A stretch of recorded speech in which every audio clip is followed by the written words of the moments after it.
что в этом году мы предложим вам тоже очень интересных людей. Вот сегодня, я думаю, такие варианты у нас очень интересные. Потом будет Вакарелия, Тимати Снайдер, Черниговская. Очень планы большие и интересные. Что касается сегодняшней темы. Когда-то я прочла статью Мартиновича вот о компромиссе, так, что уходит время и, в общем-то, и это время надолго, и надо искать какие-то формы. Я бы не назвала это сотрудничество, это было бы грубо сказано, но формы каких-то компромиссов, чтобы что-то делать.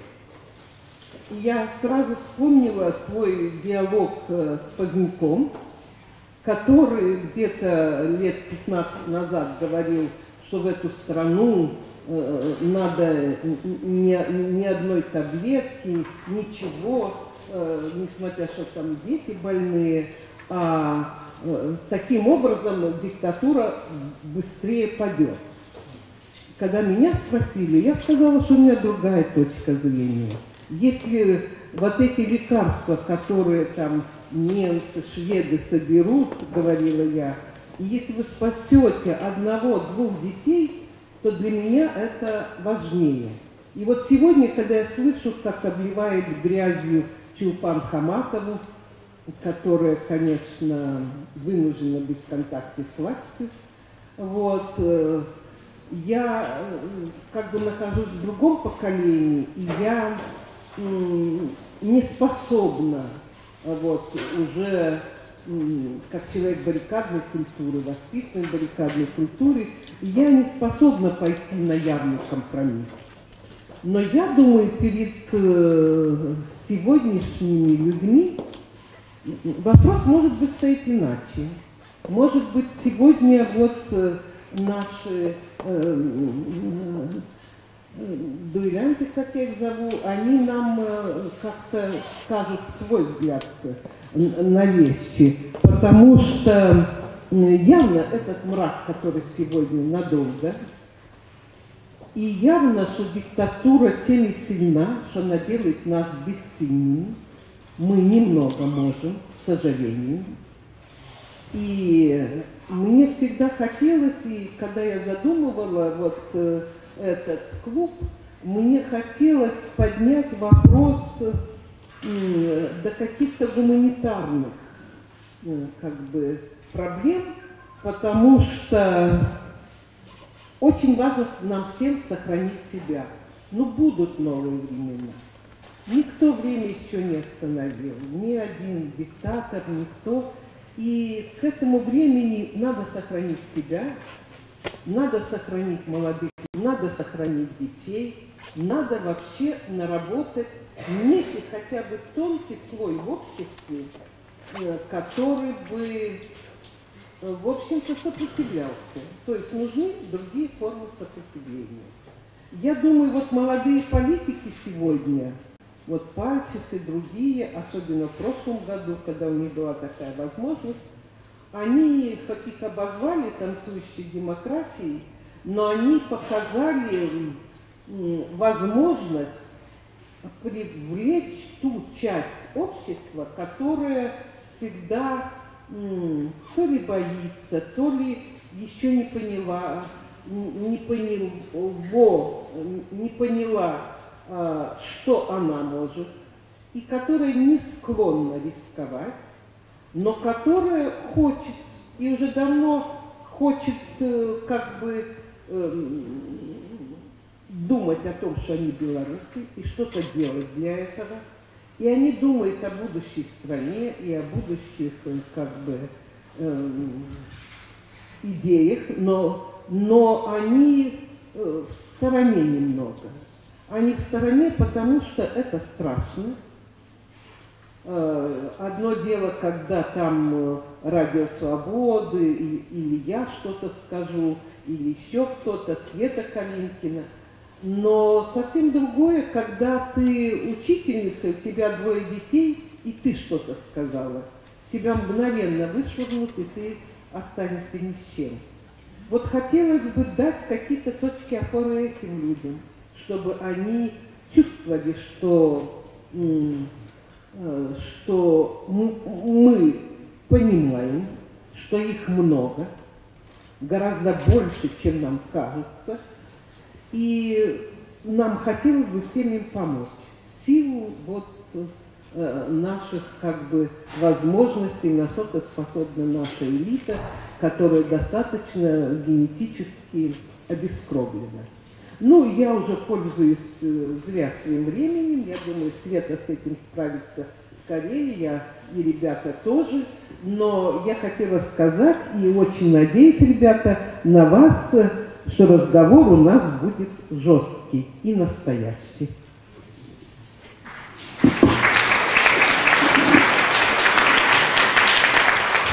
Ну что ж, добрый вечер, вітаем усіх. Тут вырашылі, што працоўнай мовай у нас будзе ўсё ж такі беларуская, але калі ў каго якія пытанні можна задаваць на любой мове, мы зразумеем і будзем адказваць.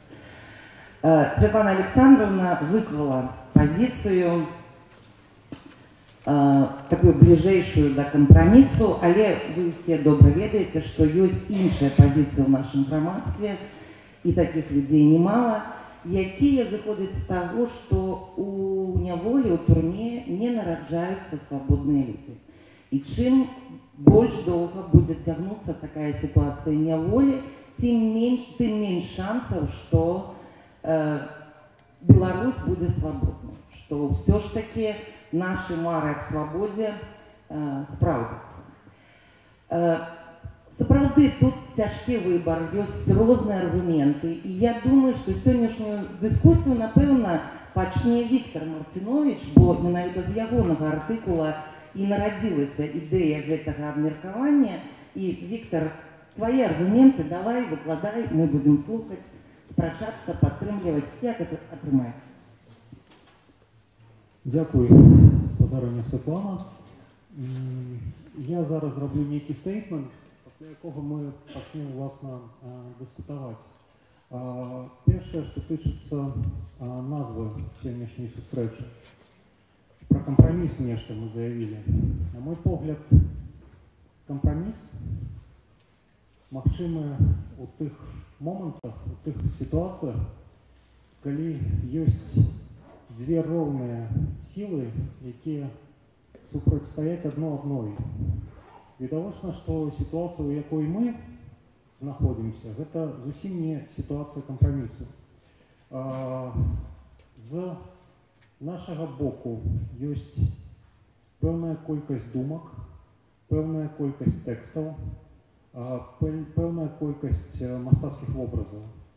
З іншага боку ёсць уся моц дзяржавы з яе рэпрэсіўным апаратам, з яе сістэмамі кіравання, з яе вертыкалю і гэтак далей. Ці гэта сітуацыя кампрамісу, калі нам нейкі час таму абвяшчаюць вайну, нам кажуць, што вы ворагі, і мы з вами будзем змагацца. Гэта дакладна сітуацыя кампрамісу. Таму што, па-першае, ніхто з боку незалежных пісьменнікаў, пісьменніцкіх саюзаў, мастакоў і гэтак далей, музыкаў, якіх учора пабралі проста за тое, што яны спрабавалі іграць на вуліцы, ніякую вайну нікому не абвяшчалі. Мы проста хацелі, каб нас чулі, каб нам давалі магчымасць выказвацца, гэта ўсё. Таму гэта не сітуацыя кампрамісу, гэта сітуацыя пэўны час таму абвешчанай вайны, якая зноўку пэўны час таму была скончана. Пачалі з'яўляцца магчымасці для выказвання, пачалі з'яўляцца магчымасці для святкавання, напрыклад, нацыянальных святаў. Зараз усё гэта згортваецца, разгортваецца, і так будзе заўсёды. Але мне падаецца прынцыповым, што мы будзем рабіць з гэтым. І пытанне першае, якое паўстае, ці мы ў гэтым усім удзельнічаем, ці мы будзем у гэтым удзельнічаць. І прычына, па якой я напісаў той тэкст, які напісаў пра тое, што дзве Беларусі як быццам бы робяцца адной, ляжыць у тым, што у галіне, у якой занятыя мы, пэўныя зрухі, якія завязаныя на нас, яны застаюцца нават пасля таго, як нас не будзе. Калі мы робім нешта з мовай, калі людзі наўкол пачынаюць казаць на мове, гэта застаецца. Нягледзячы на кампрамісы, нягледзячы на войны, якія абвяшчаюцца і сканчаюцца, гэта проста нейкая канстанта, якая глыбінна змяняецца. Вось, таму мой погляд на гэта, што сітуацыі кампрамісаў няма, першае. І па-другое, сітуацыя супрацы – гэта сітуацыя, калі ты спрабуеш нешта зрабіць. У сітуацыі, калі зрабіць амаль нічога немагчыма. Такая моя пазіцыя. Складаная пазіцыя, бо кампраміс і супраца – гэта ўсё ж такі розныя рэчы, але погляд Альгерда на гэту сітуацыю, ці сапраўды працягваецца вайна. Яшчэ год таму амаль што ўсе пісалі пра тое, што ўлада была вымушана пайсці на кампраміс, была вымушана заўважыць нацыяналістычныя сілы, была вымушана дазволіць святкаванне Дня волі. І многім здавалася, была нейкая такая эйфарыя, што там, дзе было ўсё агароджана, нікога не затрымлівалі, сцягі былі, музыка гучала. Так, лозунгу «Жыве Беларусь» не было, але ўсё ж такі гэта была такая мапа свабоды.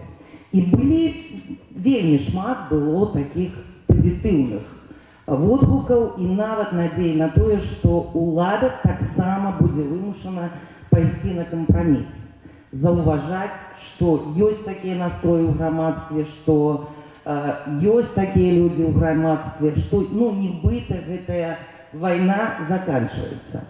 Сёлетняе святкаванне Дня волі ўжо такіх надзей не дае. Як сказаў Юрый Стыльскі, ён удзельнічаў і ў Гародні, ў канцэрце, і ў Мінску. Ён сказаў, што свята было са слязьмі на вачах, бо гэта было... У гетта дазволілі пець песні. Вось так выказаўся Юрый Стыльскі. Дык вайна, ці супраца, ці кампраміс, увогуле якая сітуацыя? Добрый вечер усім. Калі Светлана Алексеевич, шановная, запросила мяне на гэтую дыскусію, то адразу пасля размовы з ёй мне прыгадаліся словы Гёте. Я человек литературный, я люблю читать книжки, все жыццё гэтым занимаюсь, и нават часам их пишу. Мне прыгадаліся словы Гёте, ці словы, якія приписывают Гёте адносна кампрамісу. А Гёте сказал так: здоровые компромиссы ператвараюць конфликты у хронічныя хваробы. Вось, мне здаецца, сфармулявана вельмі файна, вельмі выразна. Вось, то бок, я згодны, у кампрамісе заўжды ёсць нешта нездаровае. І кампрамісы ні да чаго добрага не вядуць. Тое, што мы бачым з боку беларускай улады, напрыклад, сёння, любы кампраміс з нашага боку, яна ўспрымае не як кампраміс, она ўспрымае як нашу слабасць. Я чалавек з 90-х гадоў. І, напэўна, ёсць у гэтым свае плюсы, ёсць свае мінусы, але мне падаецца, што неяк мы все паціху пачынаем забываць тое, з чаго ўсё пачыналася, з чаго пачыналася вось гэтая сітуацыя, у якой мы цяпер жывем. Неяк паціху забыліся, там, разгон Верховнага Савету, там, рэферэндум, все гэтыя ганебныя рэчы, якія былі. І кампраміс, мне здаецца, што гэта такое? Гэта ў пэўным сэнсе таксама дараванне таго, што было. То бок мы нібыта згодныя заплюшчыць вочы на тое, што адбывалася ў нашай найноўшай гісторыі ў абмен на нейкія саступкі, падачкі, на нейкую змену стратэгіі, на нейкія тактычныя хады дзяржавы. Вось. Так вось у гэтым сэнсе я магу адказваць толькі за сябе. Але мне падаецца, што застацца шчырым, захаваць гэтую памяць пра тое, што было, і не дараваць гэтай дзяржаве, гэтаму рэжыму таго, што ён зрабіў, заўжды мець гэта ў памяці.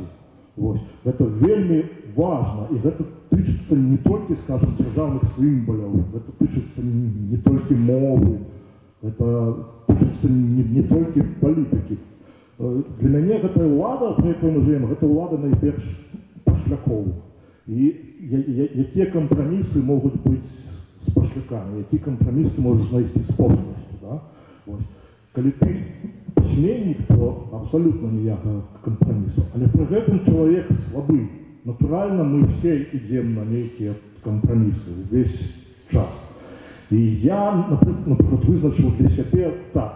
Там, дзе кампраміс непазбежны, ты на яго можаш ісці. Но там, дзе ёсць хаця бы трошачкі вось нейкая сцежка, туды, дзе ты можаш застацца з сабой, там кампрамісаў быць не можа. І пры гэтым, ведаеце, вот час ідзе, і ты бачыш, як твоё жыццё мінае ў гэтых кампрамісах, як нейкія важныя рэчы просто распираюцца ў іх, і ты разумееш, што дзень за днём вот так оно ўсё мне і скончыцца. Вось. І, напэўна, задача ў тым, каб дажыць тое, што табе засталося ў гэтым жыцці, чалавекам шчырым, чалавекам в пэўным сэнсе бескампрамісным. Таму што мне здаецца, што любы кампраміс, он потым адгукнецца, он абавязкова нам чымсьці адгукнецца. Вось тут мы далі слабіну, тут мы пайшлі на кампраміс, і потым ён абавязкова вылезе. Выбачайце, што, можа, я зацягваю трошачкі свой выступ, але вось менскі кніжны кірмаш, напрыклад, вось, які адбываецца ўзімку, традыцыйны менскі кніжны кірмаш.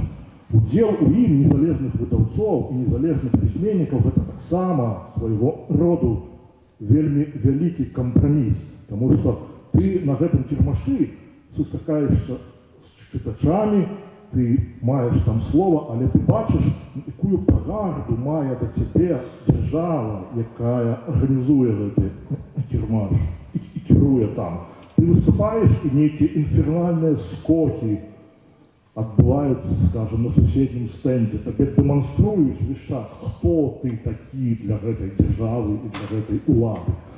Але мы ідзем на гэты кампраміс, я тут таксама пагаджуся з Віктарамі, таму што трэба думаць пра будучыню таксама, пра тых, хто будзе пасля нас. Магчыма, нейкія кампрамісы з нашага боку, такія, як выступ на дзяржаўным кірмашы, магчыма, яны сапраўды прынясуць нейкі плён. Мне падаецца, што гэта правільна, гэта прыгожа, прынцыповасць, мы не здраджваем сваім ідэям, сваім прынцыпам, але ўся краіна не можа жыць, ігнаруючы дзяржаву. Бо ўсё ж такі большасць тых, хто жыве ў гэтай краіне, не можа дазволіць, яны не такія таленавітыя, як Альгерд ці Віктар, яны не такія, можа быць, смелыя ці самастойныя, каб заняцца сваёй, не ведаю, працай і увогуле, акрамя падаткаў, больш нічога не звяртаць увагу на гэтую дзяржаву. І такіх людзей большасць. І мы не можам сумнявацца, што там 90% свядомых дарослых беларусаў людзі не сумленныя. Напэўна, яны сумленныя людзі. Яны вымушаны жыць у той краіне, у якой жывуць, з той уладай, якая ёсць, і вымушаны шукаць для сябе нейкія камертоны, арыенціры, я не ведаю, паводзіны, межы, якія нельзя пераступаць. Пра гэта у тым ліку Віктар пісаў, калі пісаў пра тое, што вось гэтыя дзве Беларусі, якая адна так тэарэтычна змагаецца, а другую мы абвінавачваем у тым, што вось дзякуючы ёй абіраюцца гэтыя дэпутаты, гэты прэзідэнт, няма выбараў, і там, я не ведаю, настаўнікі жудасна крыўдзяцца, што заўсёды яны вінаваты па выніках выбараў. Але нейкае збліжэнне павінна быць, бо і там ёсць прыстойныя людзі. Віктар, як ты гэта бачыў, калі пісаў, і як бачыш, можа, цяпер ужо, калі пісаў пра дзве Беларусі, якія ніяк не могуць зблізіцца, але неяк павінны зблізіцца, на нечым павінны зблізіцца? Разумеете, якая штука. Я працягну, мабуть, крышачку думку Альгерда, характарызуючы агульную сітуацыю, якую мы змешчаны. Гэта відавочна сітуацыя безгустоўя, але для мяне найперш гэта сітуацыя абсурду. Мы перманентна, штодзённа, штохвілінна змешчаныя ў сітуацыю задушнага абсурду. Сітуацыя, калі Станіслав Зась, як быццам бы яго завуць, які кіраўнік Савета бяспекі, кажа пра тое, што беларуская мова гэта нешта вельмі важнае ў інтэрв'ю Тутбай, і праз некалькі гадзін людзей, якія збіраюцца спяваць на беларускай мове, забіраюць для высвятлення асобы, притым што усе беларусы ведаюць, што гэта людзі такія. Там Вольскага зараз яшчэ ў Менску можна пабачыць Вольскі ў прайм-тайме рэкламу з ягоным вялікім партрэтам. Гэта сітуацыя менавіта абсурду. І наяўнасць гэтых дзвюх беларусаў гэта якраз адно з наступстваў гэтага абсурду. І мы зараз спрабуем з гэтым абсурдам стасавацца нейкімі лагічнымі інструментамі. Як быццам, можа быць, моя памылка была ў тым, што я лічыў, што калі знайсці нейкія глебы, нейкія аргументы для збліжэння, яны зблізяцца. Але абсурд ці шизофрэнія, яны менавіта з таго і выбягаюць, што так будзе заўсёды. Заўсёды будзе два пісьменніцкіх саюзы, заўсёды будзе нейкая падвойнасць, там, не ведаю, нават палітычных партый у нас па дзве. Гэта абсурд, гэта Кафка, гэта, на жаль, сітуацыя, калі які выбар ты не зрабіў, ён у тваёй рэальнасці, у тваім рэчышчы, у тваёй рэчаіснасці ён будзе правільным, але у другой рэальнасці, у нейкім другім вымярэнні ён будзе памылковым. І моя спроба придумаць шлях, каб Беларусь нарэшце зрабілася адной, як я зараз разумею, была спробай пазбегнуць, выйсці з гэтага абсурду, з гэтай страннай сітуацыі. Але я так бачу, што за той час, які прайшоў з з'яўлення гэтага тэксту, абсурду робіцца ўсё болей і болей. Мы аб'ядноўваемся з Расіяй, мы не аб'ядноўваемся з Расіяй, мова гэта святое, суверэнітэт гэта самае галоўнае, суверэнітэт гэта рэч, якой можна пагрэбаваць. То бок я не ведаю аніводнай тэзы, аніводнага фрагмента сацыяльнай, эстэтычнай рэальнасці, які быў бы не падвойны ў нейкім іншым вымярэнні. І вось пра што мне падаецца варта думаць і пра што на што трэба працаваць, на тое, каб гэтая падвойнасць аднойчы знікла. Што я раблю? Я спрабую сваімі тэкстамі, сваімі раманамі зацвярджаць нейкую тую Беларусь, якая з'яўляецца адзінай. Я пішу пра тыя рэчы, якія бачу, якія мне падаюцца застануцца, нават пасля таго, як гэтая падвойнасць знікне. Вось так. Ну, напэўна, гэта не адказ на маё пытанне, але я думаю, што паступова мы будзем ўсё ж такі да гэтага падыходзіць, бо як мы сябе адчуваем у гэтай краіне і самі для сябе якое выйсце знаходзім, гэта, канешне, цікава, але мне ўсё ж такі хацелася б, каб няхай хоць для 5 мільёнаў чалавек, якія задумваюцца, як ім жыць, таксама нейкія словы прагучалі. Напрыклад, я неаднаразова запытвала у розных палітыкаў, якія працавалі з Александром Лукашенко, чаму, навошта, няўжо там асабліва 94, 5, 6 гады, калі не было яшчэ такіх чорных метак, што ты не знойдзеш працы ў краіне, калі раптам там нейкі скандал, ці адмова, ці яшчэ нешта, я запытвала, навошта. І адказ, як правіла, быў такі, што я працаваў не на ўладу, я працаваў дзеля Беларусі. І калі дзеля людзей, і калі я зразумеў, што ўсё, мае магчымасці вычарпаны, я сышоў. Гэтыя людзі ішлі на кампраміс з сабой, і потым наступала нейкая мяжа, і ці яны самі сыходзілі, ці іх сыходзілі, там у кожнага па-рознаму, але гэта адбывалася. І лёс іх, дарэчы, я магу нагадаць нашага першага прэм'ер-міністра, лёс іх вельмі складаны, гэта і турмы, і да сёння там нейкія штрафы, суды, арышты, і іх, і дзяцей. Гэта ўсё не так проста. У гэтым сэнсе можна нават спрачацца, што больш там бяспечна ці небяспечна, кампраміс, не кампраміс. Але для многіх людзей выбар такі. Альбо ісці на кампраміс, альбо з'язджаць з краіны. Вам так не падаецца, Олег?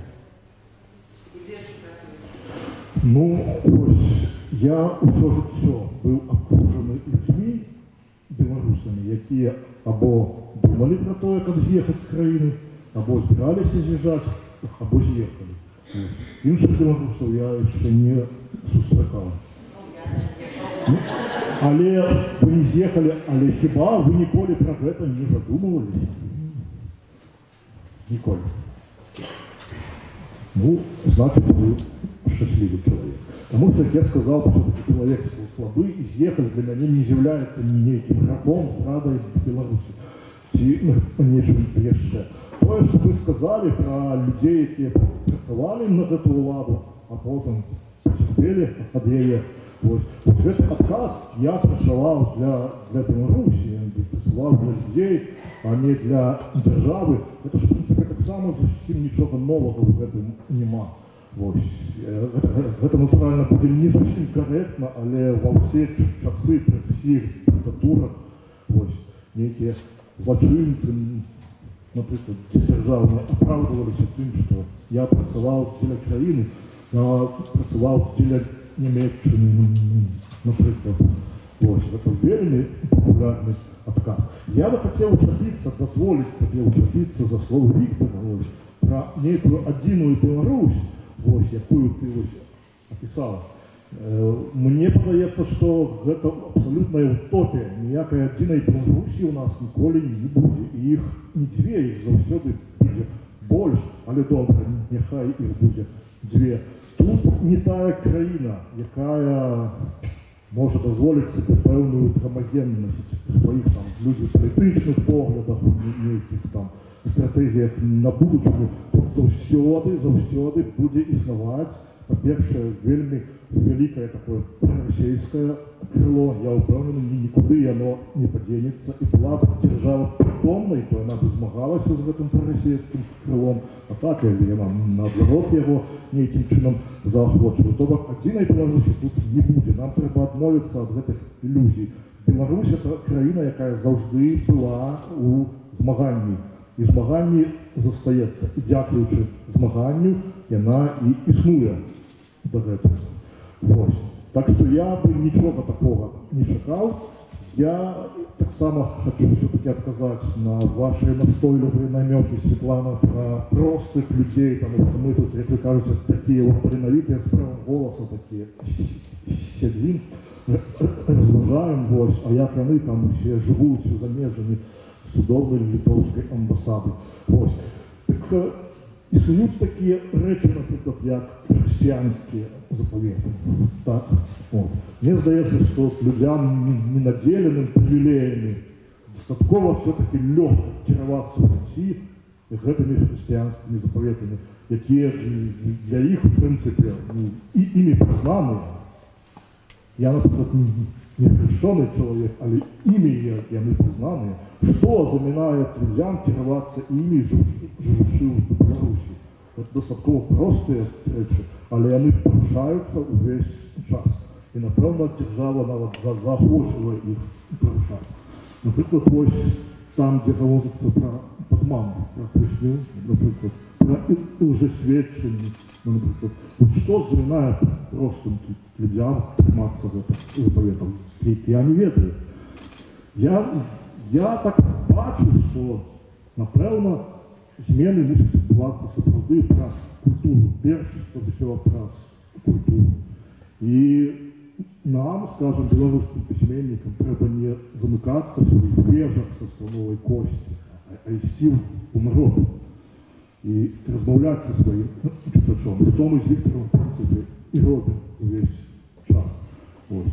І коли б у нас було тільки право голосу, не тільки в литовській амбасаді, або в маленьких книгарнях, або в ніяких культурних центрах, розкиданих по Білорусі, а було б право голосу на державному телебаченні, на радіо, де десь ще, то ми б, я думаю, сказали б і їм, які, може бути, навіть при нашому існуванні і не підозрюють.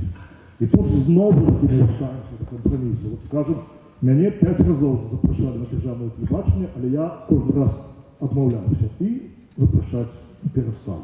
Я не став йти на цей компроміс, бо мені було б бридко йти і робити вигляд, що я ось признаю порядок речей, який існує, і мені попросять перед передачею, ну ви ж тільки про політику нічого не скажіть, я скажу, ну я розумію, що ось з цього полтушка і починаються самі великі загани. Я пойду на компроміс і пообіцяю, що нічого не скажу шкодного, а мене за це вислухають і дадуть мені там етер на телебаченні. Ось. Так ось ні. Лепше, нехай я буду сидіти тут, а просто люди там, але я буду тут сказати то, що я думаю. Ну, на самой справе можно пойти на телебачение так само казать, что думаешь, а не то, что тебе попросят. Ну, іншая справа, там, ці пакінуць гэта, ці не пакінуць. Я была, менавіта, калі была плошча, і тады вось Ермошина выбегла са студыі. Так што, а гэта быў апошні раз. А до гэтага была на прэс-канферэнцыі Лукашэнкі, і там, калі ён стаў расказваць, што ўсе газеты тут прадаюцца, усё лухта, я ему сказала, вы врете. Вось. І нічога ніхто, там мне казалі, все, гамон. Ну, не гамон, живем. Але ўсё ж таки, дзве Беларусі, вось Альберт кажа, што яны ёсць, яны будуць, і нічога з гэтым не зробіш, і не трэба рабіць. Так?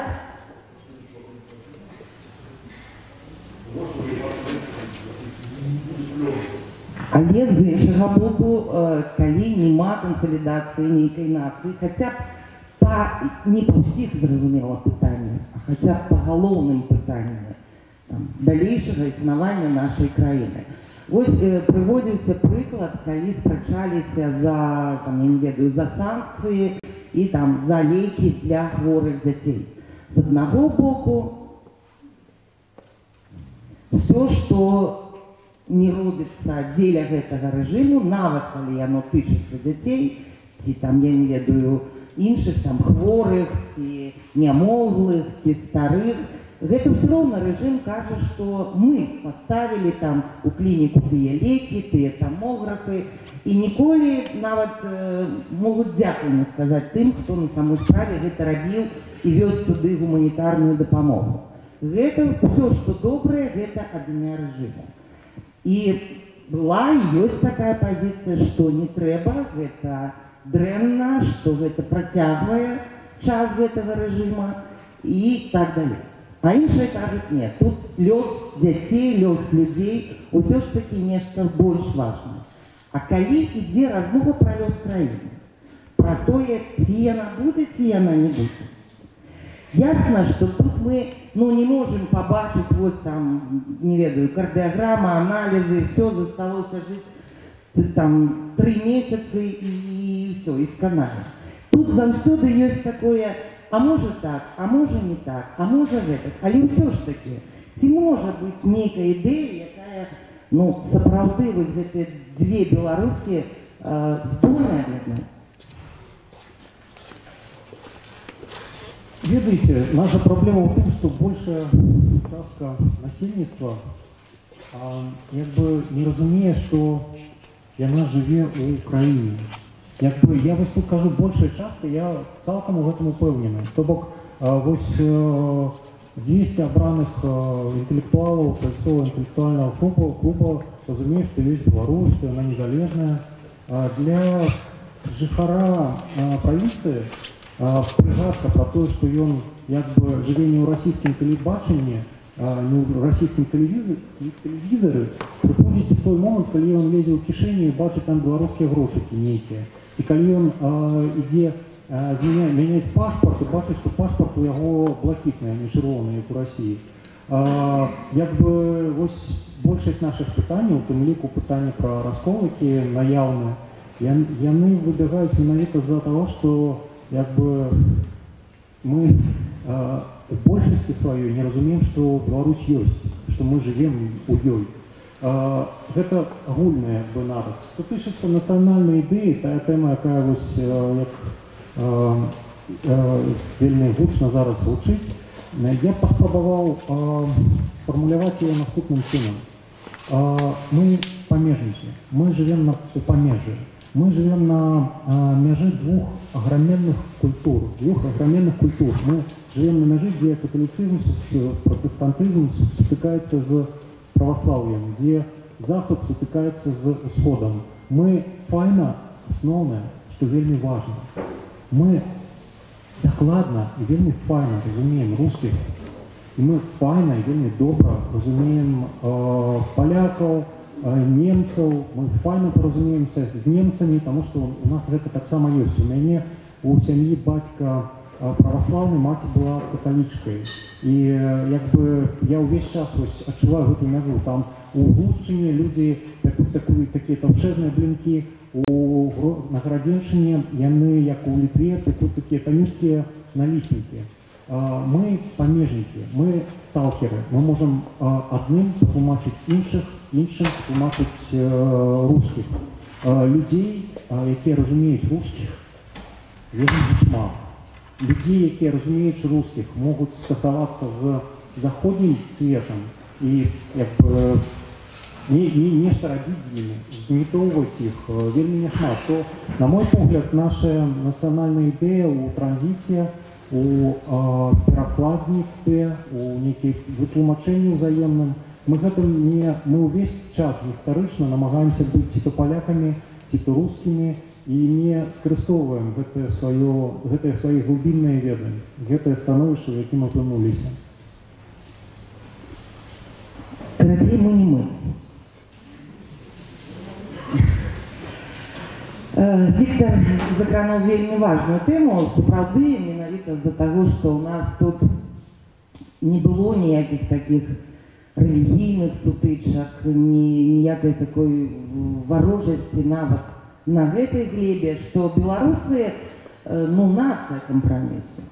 І што ўсё ж такі, калі размова ідзе пра свой дом, пра спакой у сваім доме, што ўсё ж такі ёсць нешта, што нас аб'ядноўвае нават розных. Каталікоў, праваслаўных, іудзеяў, мусульман, бо ніколі паміж сабой не ваявалі. У нас ёсць і касцёл, і царква, проста адзін уваход у розныя бакі.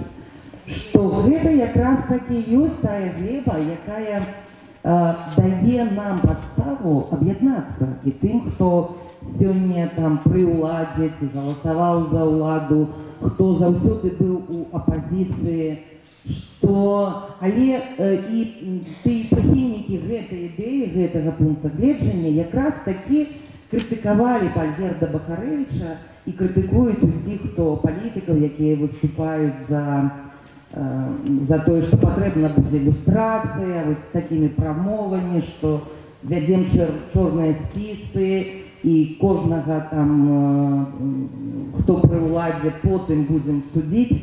Яны крытыкуюць за такі падыход, што нельга, што гэта наадварот аддаляе вось гэтыя дзве розныя Беларусі адна ад адной, што гэта наадварот не набліжае нас да стварэння сваёй краіны, а не нейкай такой ці то не да Расіі, ці то не да Польшчы, ці яшчэ нечага, а аддаляе адзін аднаго, што ўсё ж такі некаторыя пытанні трэба не тое, чтобы забыцца, але можа не падымаць, не абвастраць, даць ім выспець. І калі зменіцца сітуацыя, ўжо тады вырашаць, як быць. Альгерд, на ваш бок, вось такая моя была такая тэарэтычная, абагульненая крытыка, таму вось адкажыце на такі аргумент. Но я уже сказал у самого початку, привел слово Гёте, слово, яке приписываю Гёте. Любой компромисс, он потом отгукнется. И коли мы на нечто заплющим очи, коли придет час, коли мы нечто забудем, это ничего доброго не приведет. Любая травма может быть проговорена, любая крылья может быть проговорена, любая рана может закрыться, и мы будем бачить, как она закрывается. И когда мы будем робить выгляд, что чогось не было, что мы это даровали, мы это забыли, и потом разберемся. Это потом оно может николи не надвести.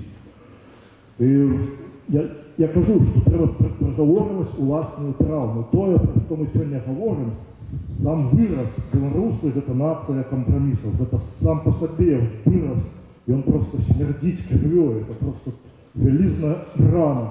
Нация компромиссов. Что за этими словами стоит?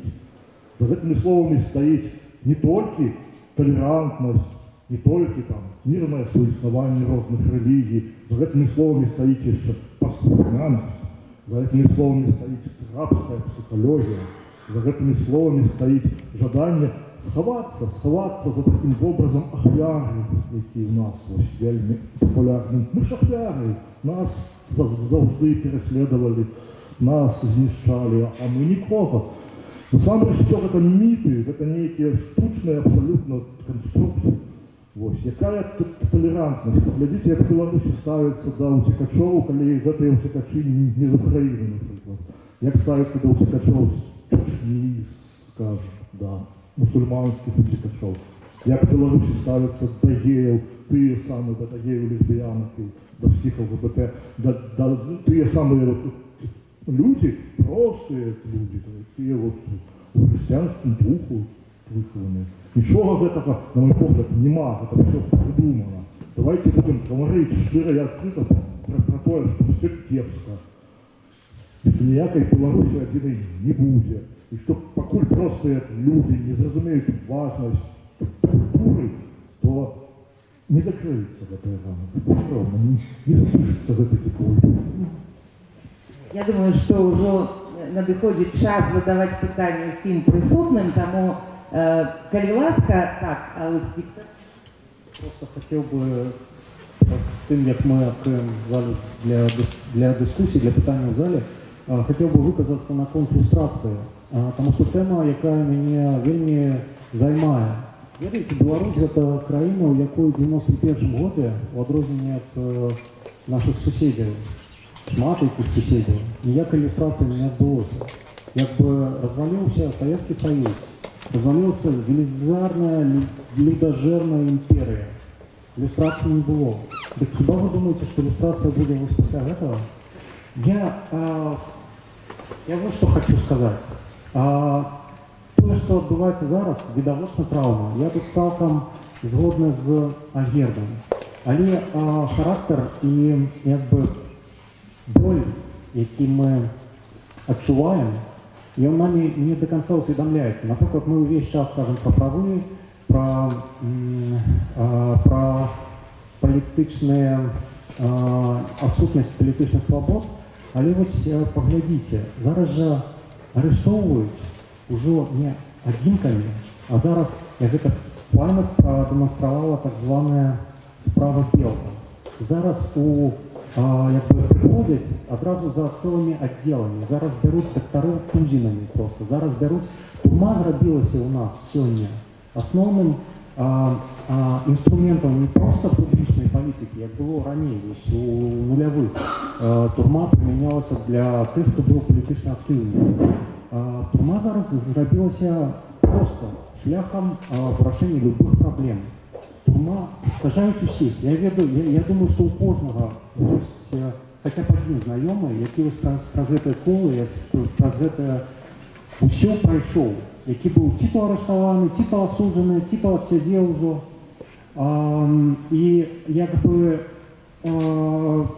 мне здаецца, што зараз у наша траўма у асноўным ляжыць у тым, што назапашваецца велізарнае адчуванне несправядлівасці. Прынамсі, калі я открываю ленты навіновыя, читаю про дактароў, якія лепей бы хірургічныя аперацыі рабілі, якія закрытыя у турмы. Праз нейкія няўцямныя, сапраўды няўцямныя для мяне злачынствы. Я разумею, што аднойчы гэтая несправядлівасць, яна неяк прорвецца. І тыя, хто як бы удзельнічаюць у гэтай несправядлівасці, мусяць думаць нават не пра сябе, а пра сваіх, пра тую будучыню, якая будзе. Таму што 91 год ілюстрацыі не было. Але вы памятаеце, якой моцнай дзяржавай быў Савецкі Саюз у сярэдзіне 50-х? Памятаеце, што гэта быў за колас? Нават у Савецкім Саюзе ў 53 годзе, пасля таго, як Сталін памёр, лёс асабліва хцівых старальнікаў з ліку інкусаўцаў, напрыклад, Берыі, склаўся вельмі цікава.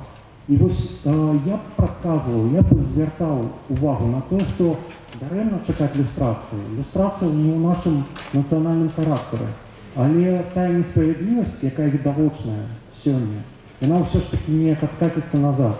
І вось я хацеў бы скарыстацца апошняй магчымасцю для нейкага выказвання перад тым, як мы пачнем задаваць пытанні. Ведаеце, турма мусіць быць выключнай мерай. Нам увесь час кажуць пра тое, што турма не будуць пазбаўляць волі за эканамічныя злачынствы. І вось на тле гэтых аральных прамоваў колькасць людзей, якія праз турму праходзяць, павялічваецца. Трэба зрабіць так, каб ўсё ж такі, як ва ўсім свеце, у турму, у вязніцу, за краты патраплялі сапраўдныя злачынцы, якіх сапраўды трэба неяк выпраўляць. Вось гэта тое, што мне баліць, і гэта тое, што я бачу нашай велізарнай траўмы. Я таксама хацеў скарыстацца магчымасцю, сын, што сказаў Віктор, я безумоўна згодны, але тут прагучалі слова нацыянальная ідэя, зусім коротка пра нацыянальную ідэю. Па-першае, мне здаецца, што гаварыць пра нацыянальную ідэю ў 2019 годзе, гэта ўжо трошачкі пазнавата, калі усе інтэлектуалы свету з жахам глядзяць у будучыню на штучны інтэлект, на всякія вось такія рэчы, якія нас чакаюць, магчыма, яшчэ пры нашым з Віктарам жыцці. То мы тут разважаем пра нацыянальную ідэю, што мусіць быць, трошачкі мы з гэтым, напэўна, адстаем ад усяго свету. Але калі все-таки казаць, што нацыянальная ідэя мусіць быць, мне б вельмі хацелася, каб гэтай ідэяй стала мова, бо мова магла бы аб'яднаць людзей адной нацыі. Але, на мой вялікі жаль, напэўна, беларусы і такую нацыянальную ідэю не ўспрымуць таксама. Большасць не ўспрымуць. І таму мне вось раптам нечакана падумалася, магчыма, такой нацыянальнай ідэяй магла бы стаць ідэя Европы. І я скажу, чаму. На маю думку, в Беларусі, насамрэч, вельмі мала знойдзецца людзей, якія б мелі нешта супраць Европы, Еврозвязу. Всім бы хацелася ездзіць в Европу на закупы, всем бы хотелось иметь шенгенские визы. Мы с Юлей вельмі любим казаць про тое, что беларусы чэмпіёны свету по шенгенских визах.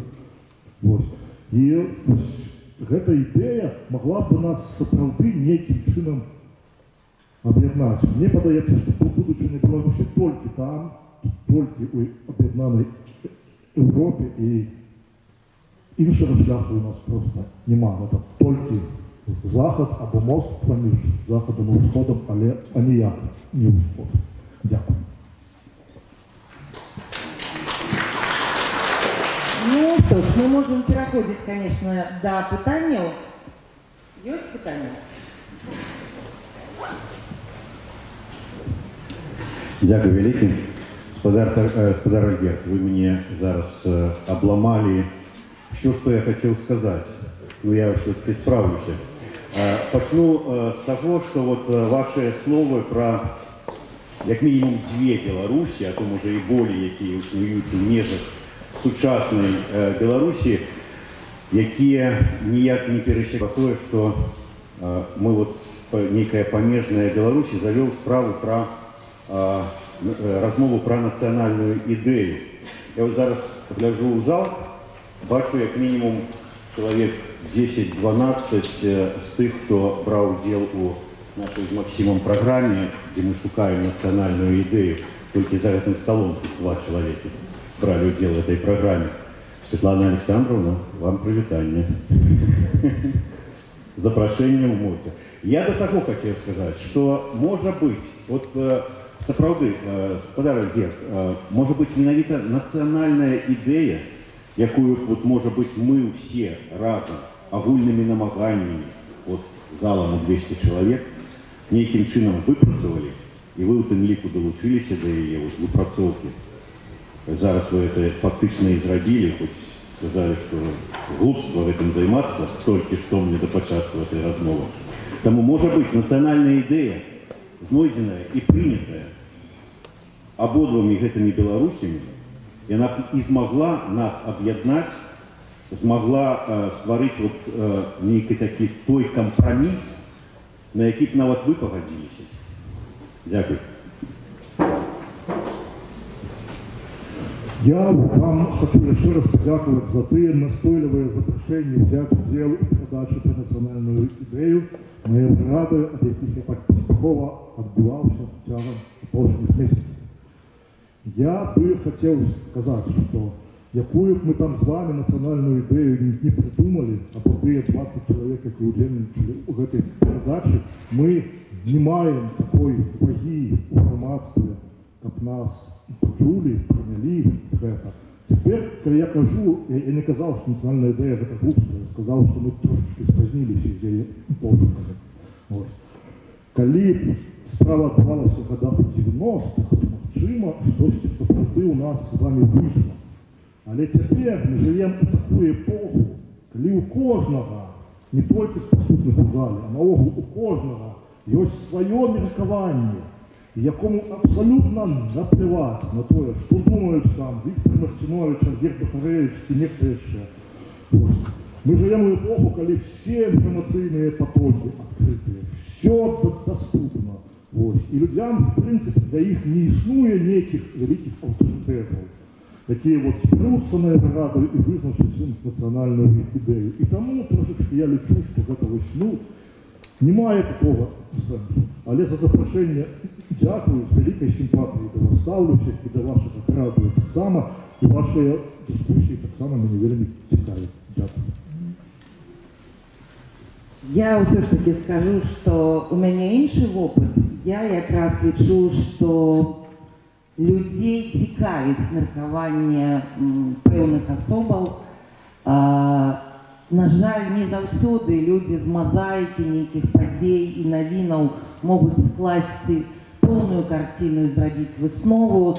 І таму на самой справе цяпер такі газетны жанр, як каментар, перайшоў нават на тэлебачанне і стаў адным з самых папулярных. Так што менш песімізму, Альгерт, менш. А яшчэ вось Віктор вельмі слушна заўважыў, што ёсць месцы, якія аб'ядноўваюць дзве Беларусі. І там яны жывуць мірна і разумеючы адзін аднаго. Гэта сапраўды ізалятары следчыя і турмы. Ніхто з апозіцыянераў, якія там пабывалі, ніколі не расказваў, што была з такімі ж насельнікамі, міністрамі, намеснікамі міністраў, нейкая варожасць, наадварот. З кіраўніцтвам калоній, з супрацоўнікамі так было па-рознаму, але вось выходзячы на волю, анархісты перапісваюцца з тымі, хто застаўся міністры у калоніях сядзець. Цудоўная несправядлівасць гэтай сістэмы аб'ядноўвае людзей. Не так? Можа аб'яднаць? Файна, наша национальная идея, турма, офигеть, офигеть.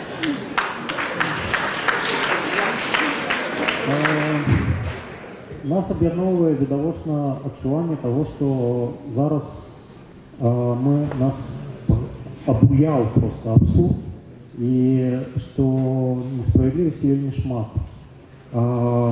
Ці можа быць пошук нейкай справядлівасці, нейкай такой народнай праўды усіх нас аб'яднаць? Разумееце, тут жа вельмі вялікая колькасць грамадзянаў, таварышаў знаходзіцца часова у ліку тих, хто якби саджае.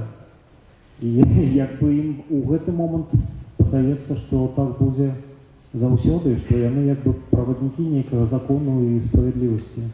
І пакуль іх саміх не пасудзяць, іх вочы не раскрыюцца. Што тычыцца, то мой адказ такі, якби гэта вельмі паганая глеба для аб'яднання, вельмі паганая. І давайте лепей знойдзем нешта іншае. Але я хацеў бы не пагадзіцца з Альгердам наконт таго, што мы спазніліся. Сапраўды 10 гадоў таму было адчуванне, што мы страшэнна спазніліся, што свет робіцца касмапалітычным.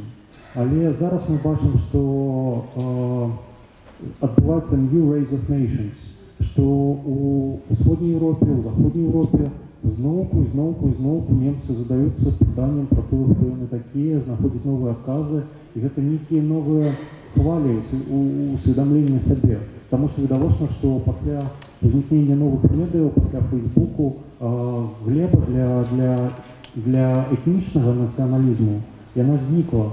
Але грамадзянскі нацыяналізм, той нацыяналізм, які не апіраецца на этнос, ён як бы яшчэ, бачыце, Трамп там кажа пра тое, што ён зробіць America Great Again, які водгук гэта знаходзіць, то, мабыць, ніколі не позна, ніколі не запозна задавацца пытаннем, а хто мы такія?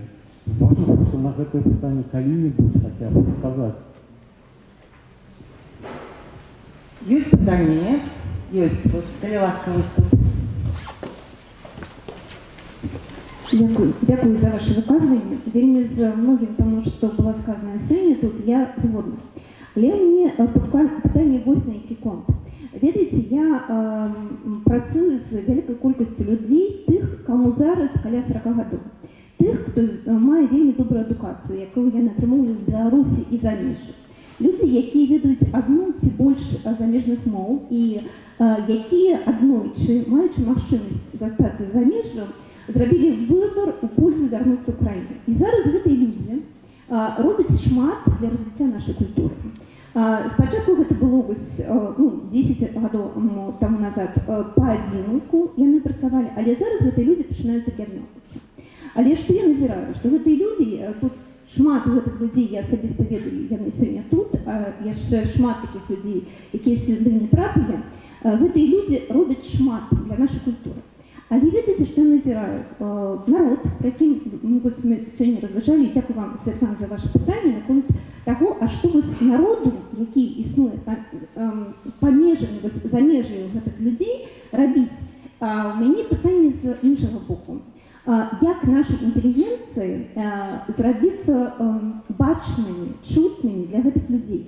Таму што тое, што называю я, гэта тое, што наша інтэлігенцыя робіць нешта вельмі вялікае, тое, што змяняе Беларусь, але гэтую інтэлігенцыю не чуюць. Вось да вас пытанне, Віктор, Альгерд, што на ваш погляд можна зрабіць, каб нашу інтэлігенцыю пачуў наш народ? Дзякую. Па-першае, я хочу заўважыць, што п'еса па твору Альгерда Шабаны ідзе зараз у Купалаўскім. Уже трэці год моя п'еса «Кар'ера доктара Рауса» ідзе зараз у РТБД. Гэта дзяржаўныя тэатры, якія фундаваныя дзяржавай. Вельмі добра, што яны там. І гэта адна з праяваў таго, як наша рэчаіснасць, нашыя погляды, нашыя думкі, нашыя творы прорываюцца ў нейкую іншую рэальнасць. Што можна зрабіць, а ці трэба рабіць нешта? То бок, я вось не думаю, што мне зараз трэба... Мы ж не палітыкі.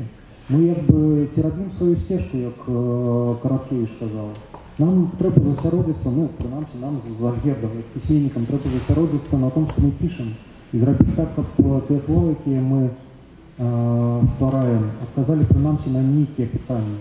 А калі у кагосьці ў галовах гэтых пытанняў няма, дык навошта нам гэтыя пытанні яшчэ і задаваць? Нам трэба адказваць, а не, власна, абуджаць народ. Гэтая роля мне не блізкая. Я не ведаю, што скажа Альгерд. Я тут абсолютно згодны з Віктором. Мы з Віктором письменники. Што мы можам яшчэ зрабіць? Мы пішам кнігі.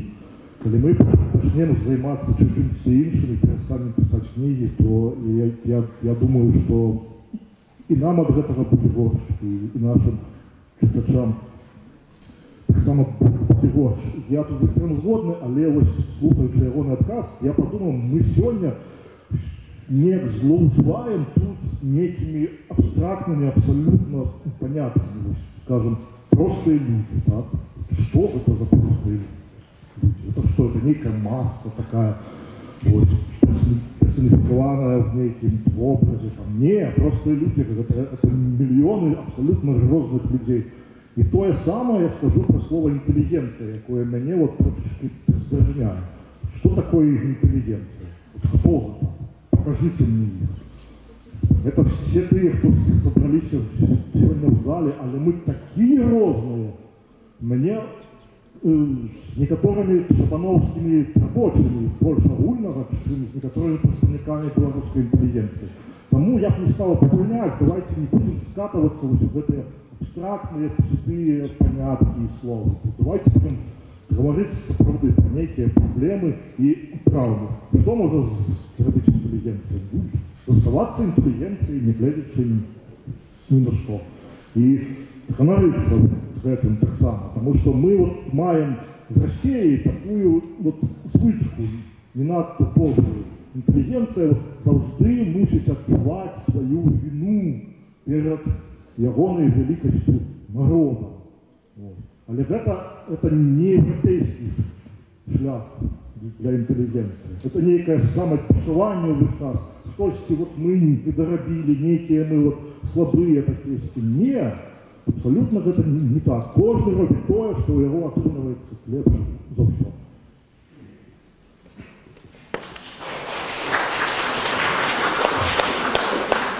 Еще есть питание. Будь ласка.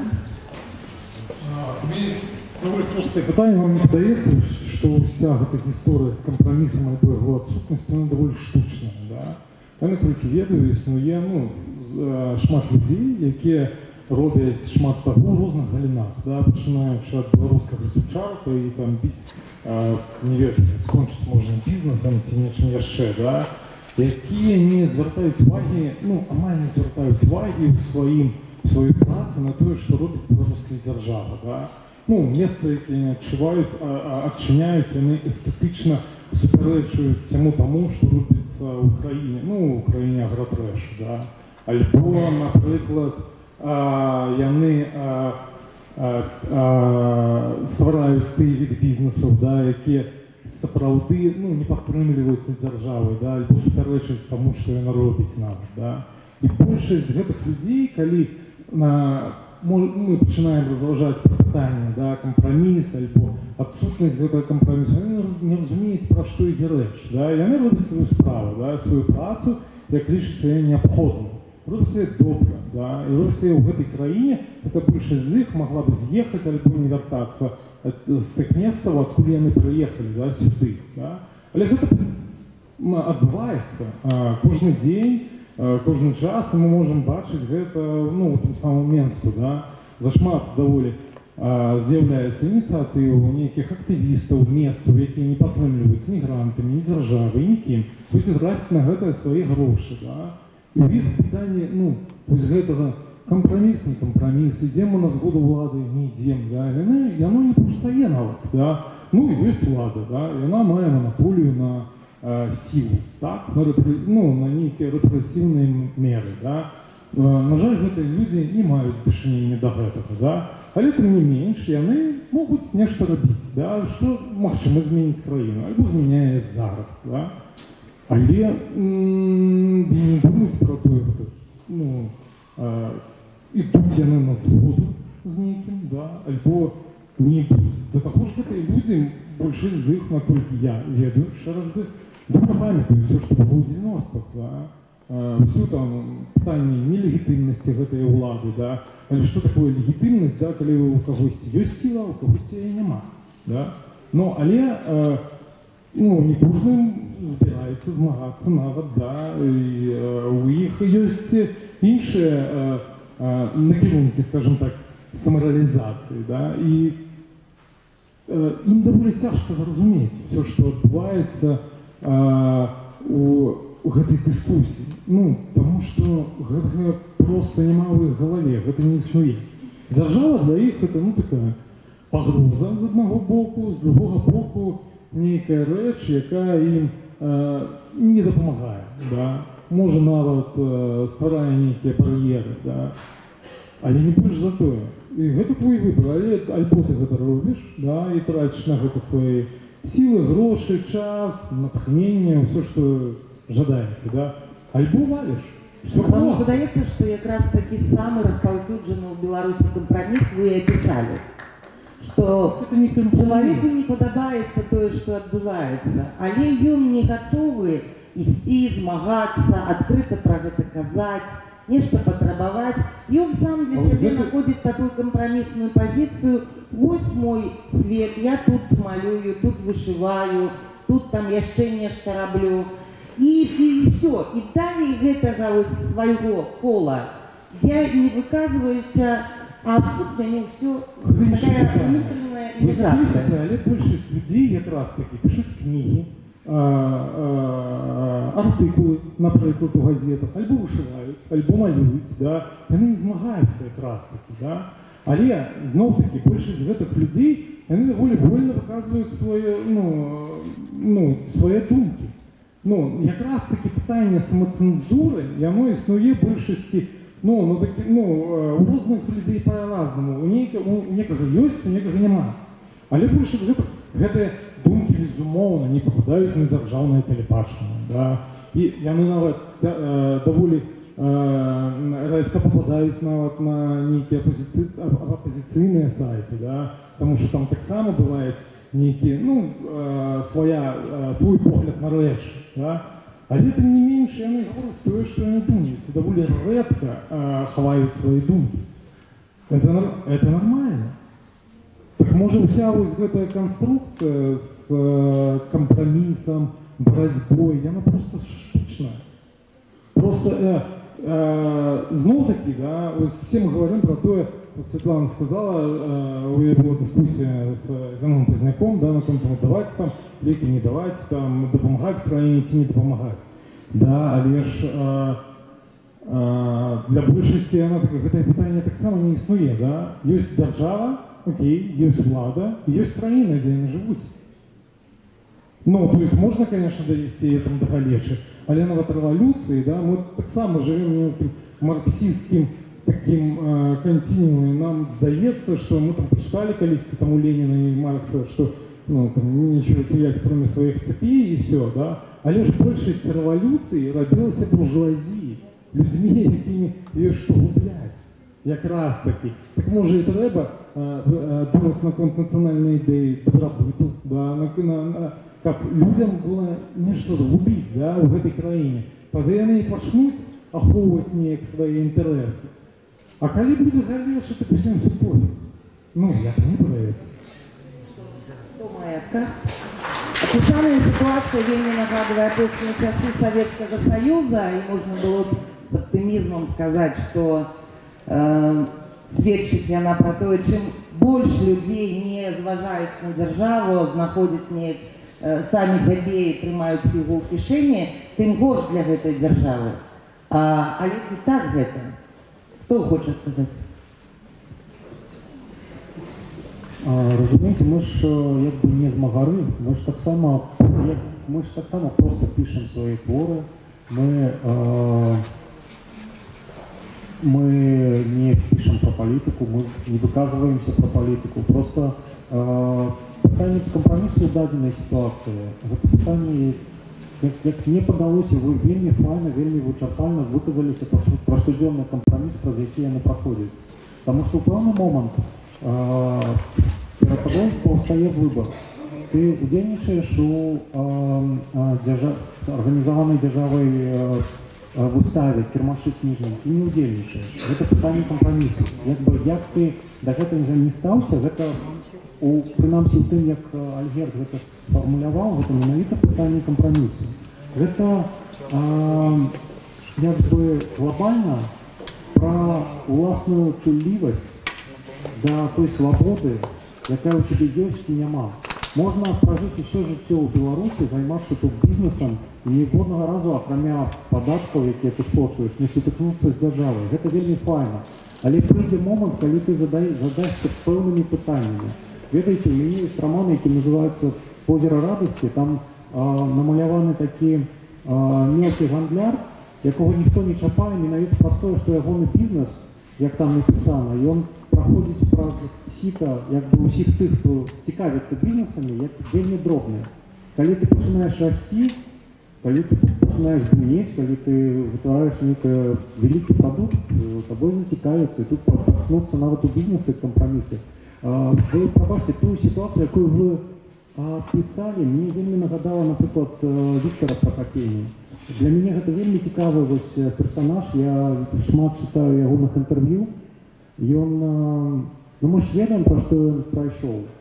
Таксама чалавек бачыў сітуацыю сваю як сітуацыю чыстага бізнеса, як сітуацыю, як бы ён не лез у палітыку, ён не выступаў супраць дзяржавы.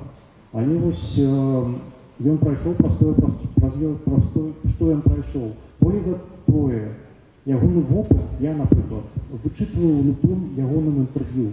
Калі чытаеш інтэрв'ю Віктора Пракапея, гэта вельмі, ведаеце,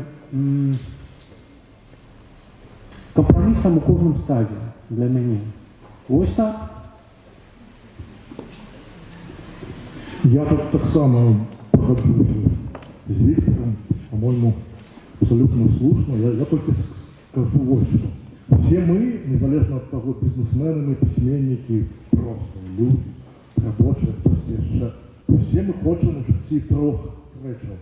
Это кохать и быть коханными, это самореализовываться и быть свободными. Вот тут у нашей країни мы маем право кохать и быть коханными. Мы маем право самореализовываться. И только одно вот право у нас взяли и забрали. И пока у нас есть остатние два, мы можем не жить, вот, и справді і бізнес вести, і книжки писати. Але права такого нема ровно, як ти себе не подманывать. И тому я так само, я згоден, что это компромисс. Это компромисс думать, что можно вот так вот жить и ничего, нормально, не задаваться никакими питаниями. Но иншая речь, что у нас с Виктором профессия такая вот. Это наш бизнес, задаваться такими питаниями. И вот там, я выбачаюсь, там уже давно вот мужчина тягнет руку, и мне это так шкода, и я хочу вот как вы дали мне слово.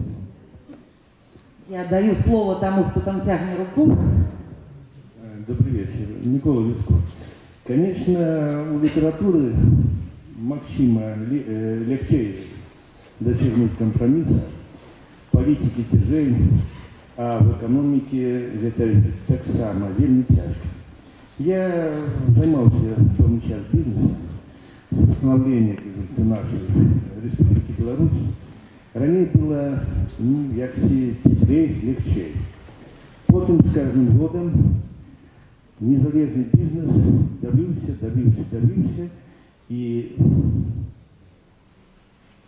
и практично его не стало. А экономика, в экономике так само повинны быть, якісь компромиссы.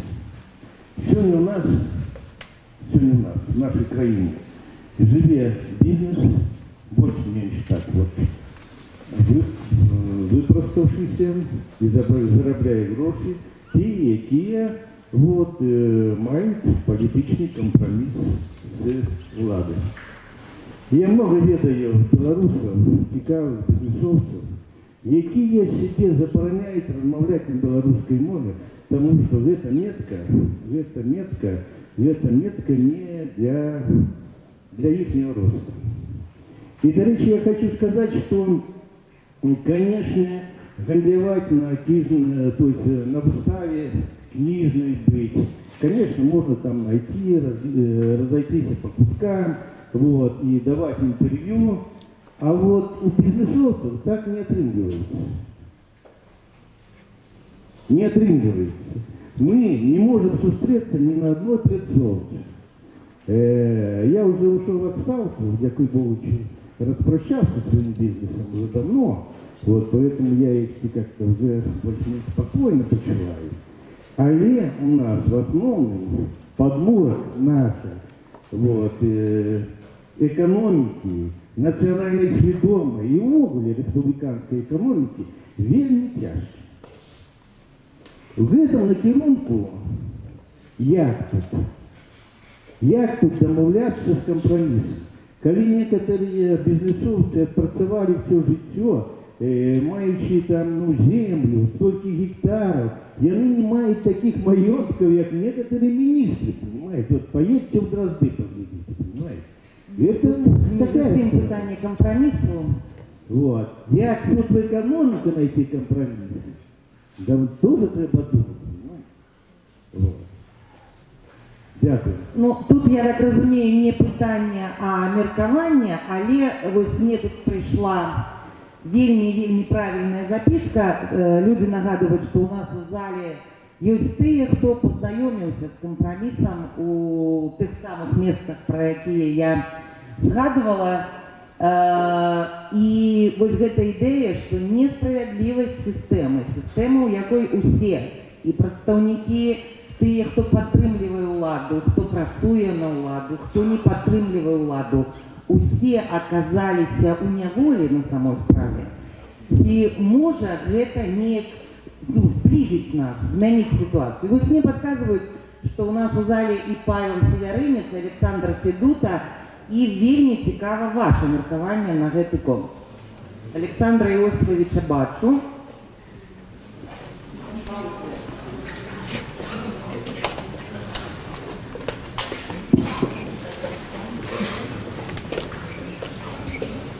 Дякую. Крыху про будучыню. Давайте, може, поговоримо. Ёсць прапанова. Уявіце сабе. Беларусь, новый президент, нормальный, новый министр культуры, беларуску размаўляе. Вось ён запрашае Альгерда, ён запрашае Віктора і кажа, вот 3 парады, што падкажаце, тое і правядзем у жыццё. То, коли ласка, 3 парады для нового министра культуры от Виктора и от Альгерда. Спочатку я попрошу Павел на мое питання отказать, а потім Альгерд і Віктор откажуть на ваше. На конт компромиссу? Ну, на конт того, ці неволя, тое, што усе мы тут оказаліся невольнымі людзьмі, што сёння мы бачылі гэты театр з Освенцимом для короваў, з арыштамі, адстаўкамі. Чалавек можа выязджаць старшынёй аблвыканкаму, а з такой вось нарады па фермах, звычайнай ферме, прыехаць ці ў СІЗО, ці ў старшынёй калгаса. Вось усе на гэтай бочцы сядзяць парахавой. Сёння добра, а заўтра невядома як. Ну, безумоўна, з майго досведу з беларусамі вельмі лёгка размаўляць у турмах. Например, с расейцами и украинцами, людьми широкой души, тяжко. И они пакутаюць у турмах нашмат больше, чем белорусы. Поляки. Так, белорусы, как интроверты, яны, на мой погляд, там в неким сенсе як дома.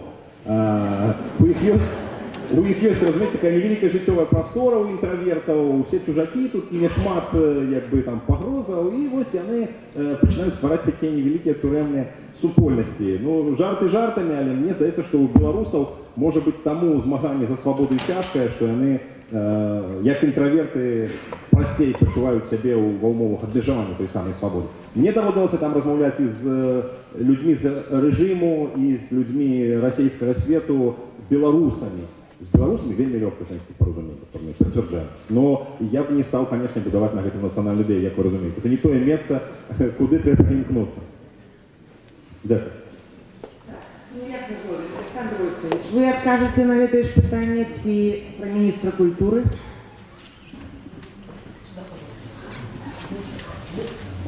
Мне досвід нашего Шама Павла Константиновича, я приведу докладный приклад. Мы сидели у американцев, это внутренняя тюрьма ФБГ, и сидели в зимку, и нас выводили гулять на такие пляцовки, вернее, такие дзіўнаватыя дворікі, які яны называюцца. Вось, у них хворыя ногі. І калі ідзеш у лютым па льду у гэтую дворыку, а ён такі увесь час ты скользишь кудысьці ўніз і здаецца, што зараз звалішся і ну просто разоб'еш нешта там. Я іду і неяк сапраўды паслізнуўся. І я раптам чую, што мне нехта так вельмі асцярожна хоп, подхапіў і не даў мне зваліцца. Я паглядзеў, а за мной стаяў чалавек, якога я вылічыў як на сетку. А я не ведаю, ці вось гэты жэст быў ягоным жэстам спачування да мяне. Ну, дядька, не зваліся, не разбей сабе там лоб альбо нос. Альбо у яго было даручэнне, ну навошта, ну ж мужику сидзець на лаве падсудных, ну хай выглядае так, нібыта над ім ніхто не здзекаваўся, ніхто яго не катаваў. І дагэтуль гэта тое пытанне, якое мяне сапраўды вельмі трывожыць. Я не ведаю, што гэта было. Менавіта таму я не стаў бы шукаць кампрамісу, знаходзячыся ў турме.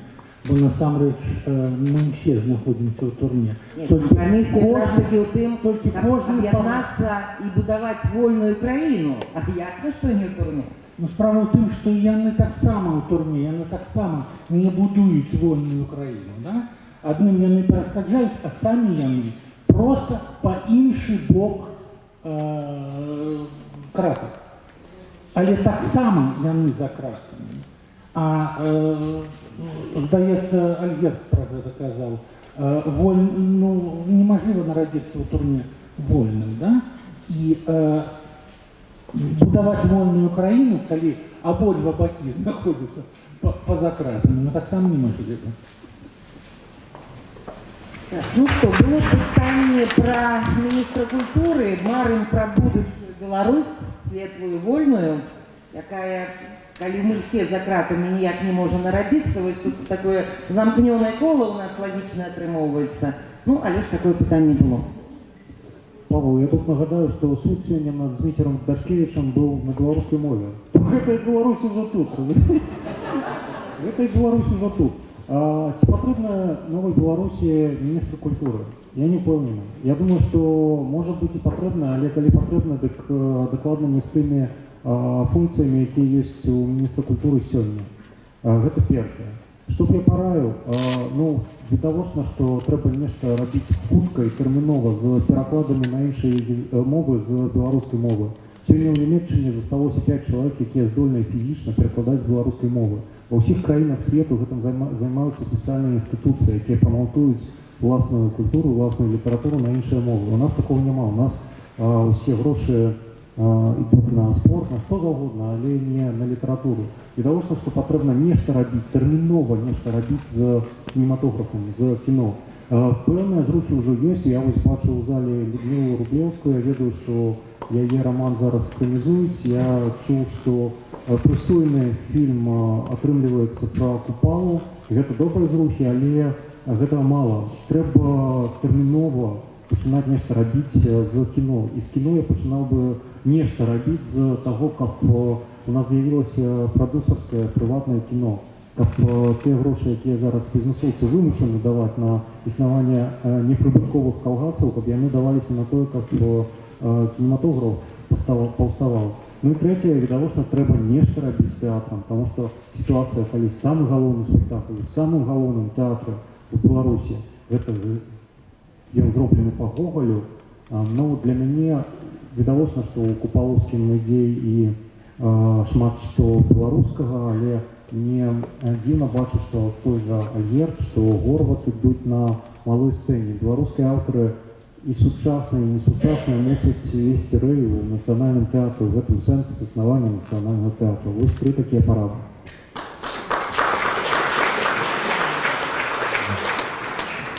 Виктор так выразно и добро все озвучил, что я могу только с ним погодиться. Особливо наклон того, что абсолютно давно уже потребный белорусской литературы такой институт, кшталту института Гёте або французского института.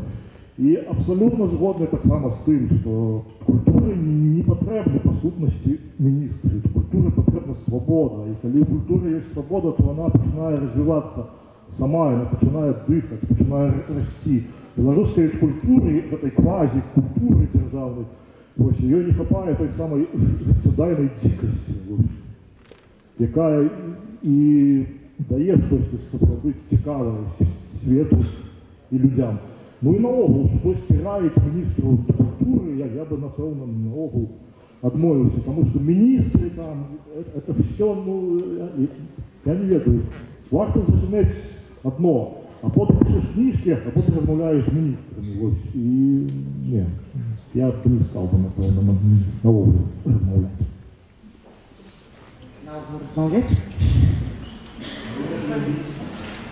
Я все-таки нагадаю, что сегодняшние наши головные герои, яны письменники, але мы их запросили на дискуссию по таким важным, актуальным, болючим, громадским темам, потому что как письменники, яны, может, больше тонко отчувают то, что отбывается. У них, может, некий інший погляд, не замыленное вока. Тому, конечно, питания могут быть не только культурницкие, я бачу Віталій Циганков. Віталій Циганков, Радіо Свобода. Я, может быть, не завострю питання, но в этом, напевно, наша функция журналистов такая. Вось, опираючись на слово, прежде всего, Виктора и Патримана Альгерда, что мы не будители, мы письменники, мы просто пишем. Вось, ну, мне здається, это, мягко кажучи, трошки такая самоиллюзия, коли не самоподман, вы все-таки не эротичную прозу пишете, вы не Батракова, да-да-да, не коллективная Маринина, вы пишете серьезную прозу, вы на, скажем, на вершине громадской уваги. И говорить, что вы поза политикой, но в этом, как мне разумеется, трошки не колука, что Виктор пишет постоянно колонки, где закранают великую политичные темы. И в этом сенсе, когда вы заявляете, что мы только письменники, чисто, когда зараз то же самое, вот кажуть, когда вы казали про владу, там люди говорят, ну мы просто працу виконуємо, да? Мы просто милициянты, мы просто министры, мы просто там медики, мы не влазим в политику. Чем это отрознивается от того, как вы зараз скажете, мы просто письменники, мы просто не влазим в политику, мы пишем чистую прозу. Я скажу, что Василь Быков, Григор Бородулин вельми активно были в политике, они были в БНФ. Светлана Александровна, которая нас всех сюда запросила, она вельми активно влазит в политику, она выказывается каждый раз про Лукашенко, про Путина, про все, и это ее выказывание за все становится самым популярным на всех сайтах. Чему не боится Светлана Александровна, и чего боитесь вы? Чего боитесь вы? Послухайте, не глядячи на то, что я, конечно, пишу эротичную прозу, хіба я сьогодні не наговорив на достатково для того, щоб звернути увагу на ті речі, на які треба звернути увагу. Я просто підкреслюю, що я не удільничаю в політиці, тому що я не імкнуся до ролі якби керівника чогось. Я свою кошки не можу, з кошкою свою не можу керувати, розумієте? Але, ведаеце, письменник – это человек, который тримает свои очи расплющенными, и который не спит нават тогда, когда все поснули, когда все молчат, потому что им страшно. Мы мусим протягивать сказать. Але ці гэта политика, на мой погляд, это не политика. Это не политика. Не политика. Магчыма, гэта некое уварванне ў сферу громадскую, палітычную. Магчыма, я занадто вузко интерпретую политику, але, например, для меня питание про простый удел у политицы. Это питание закрытое назаўсёды. Я ніколі не буду вылучаться у депутаты ці у президента, потому что я вельмі добра усведомляю, что это не мое, что я, повторюсь, я интроверт, як любой письменник, и тому мне простей у своим уявным свете існаваць. Але при этом я разумею, что, ведаеце, як зноwu одна з моих героиняў, калі ты бачыш некую несправедливость и усе молчать, трэба про яе неяк выказвацца. Што мы уласна і робім.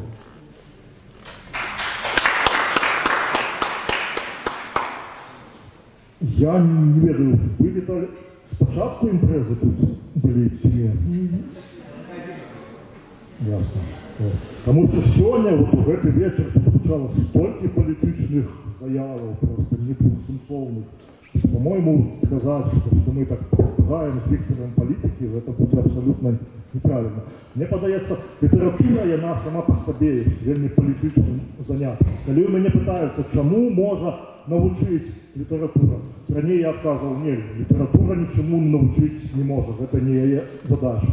Литература чужая, любая дидактика. Теперь я отказываю. Литература уже самим фактом своего основания. Уже самим фактом того, что есть человек, який пишет тексты. Вот. И это не сырвильные тексты. Он пишет про себя, он пишет про Украину, он пишет про людей, бере на себе эту отказность. И ідзе туди, дзе цёмна і страшна і балюча, і спрабуе пра гэта казаць, гэта ўжо само па сабе вялікі, по-мойму, і моцны палітычны акт. Вось. Таму, як бы тут мы не падаваліся людзьмі далёкімі ад палітыкамі, мы вельмі палітычныя людзі з вельмі палітычным заняткам. Яшчэ я бачу, жадаючы задаць пытанне.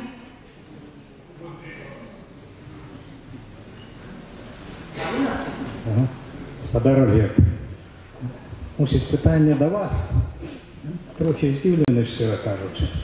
Вы ж, мусіць, лепей за мяне ведаеце, пісьменнік, што за кожнай сацыяльнай такой вялікім сімвалам, мне падабаецца тэрмін, які ўжываюць расійскія каментатары, за дзяржаўнай скрэпай, стаіць нейкі, ёсць і адваротны бок.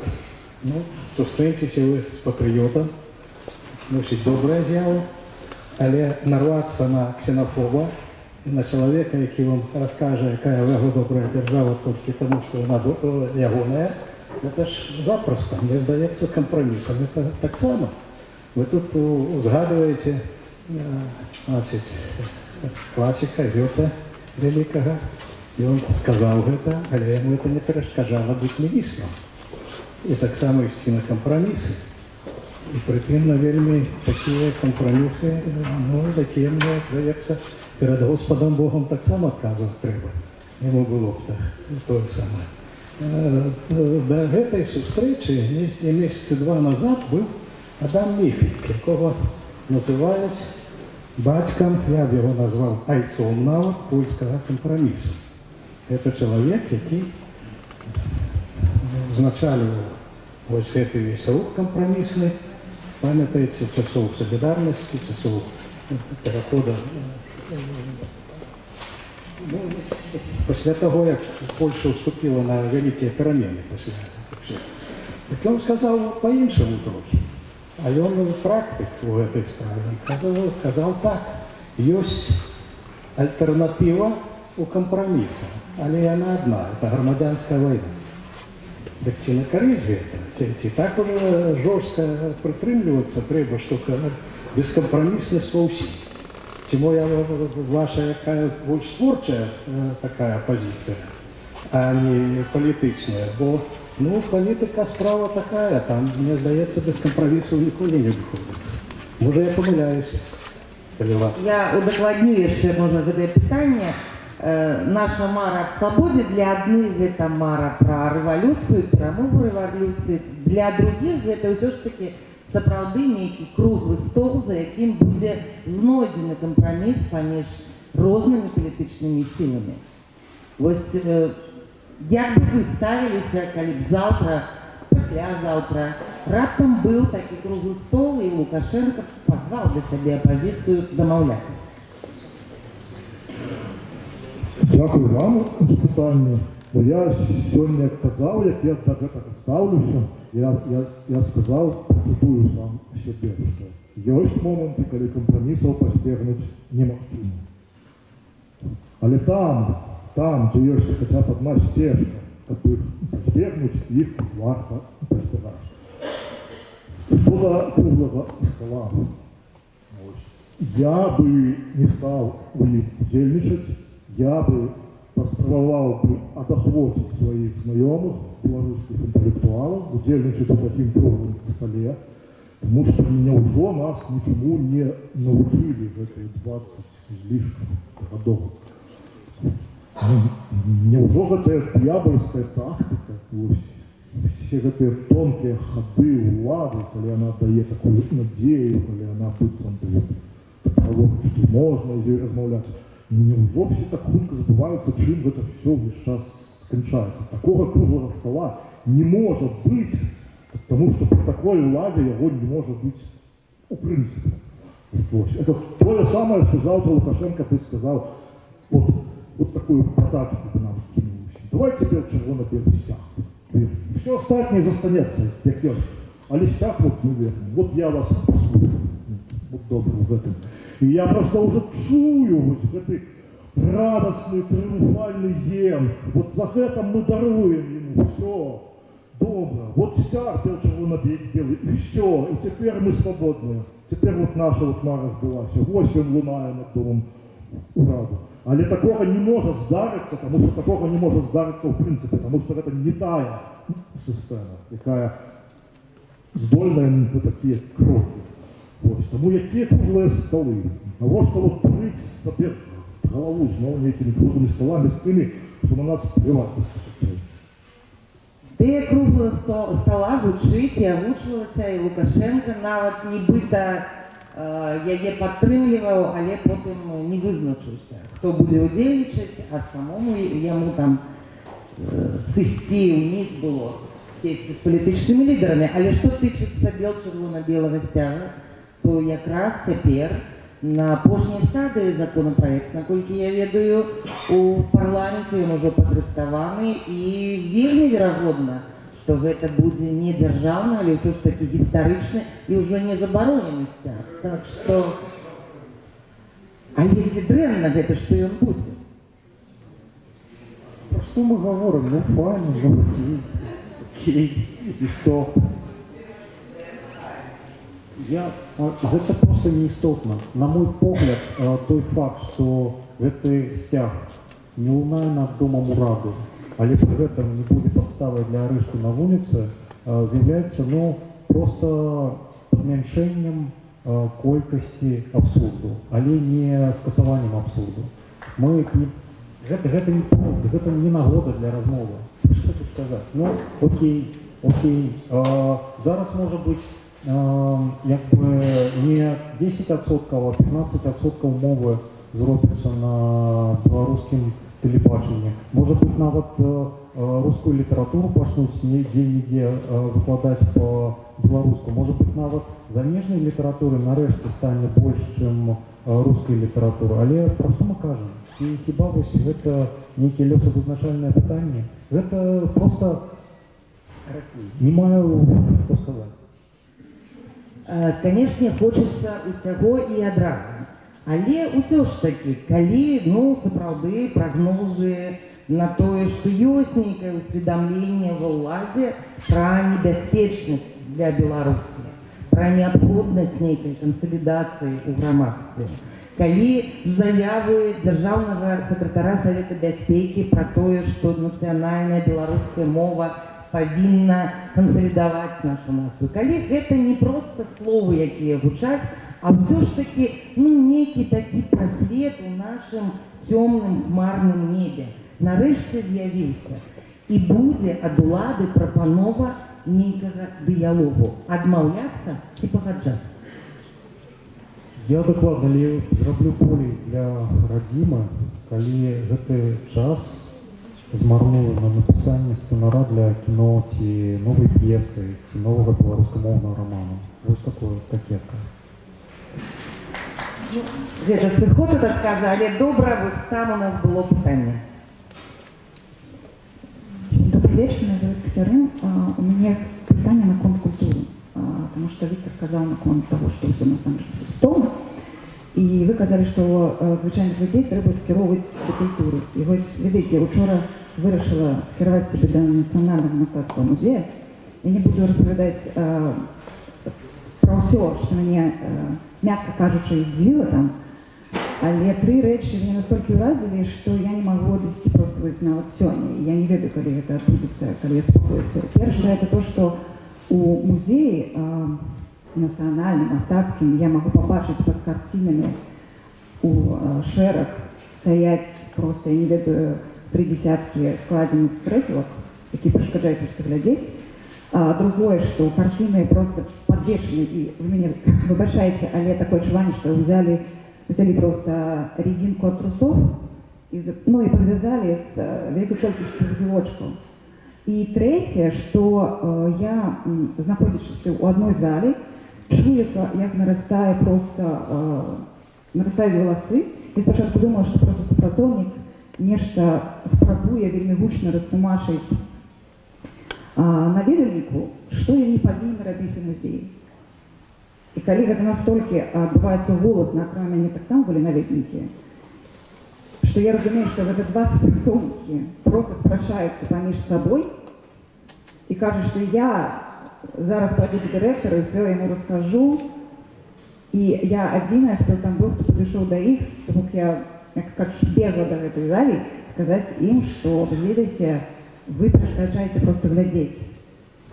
Так ось у меня питание, куди ж, а я отношу себе до звичайного человека, до простого народа, куди звичайному человеку приходить и бачить культуру? Потому что то, что я вчера побачила, это что, культура? Для меня это безустоя, просто настолько низко, что я не ведаю, куда еще идти и поднимать наш, я не ведаю, народ, нашу звольную культуры. Потому что, на мой взгляд, это отдельная форма, некого супротиву, скажем так, террорству. Я думаю, что Катерина у Вену, всем у Вену ехать до вас. У Венский курс истории сейчас. Мяне вельмі здзівіла выстава Бориса Гребеншчукова ў нацыянальным мастацтве. Гэта было больш смешна. Гэта было сапраўды прикольна.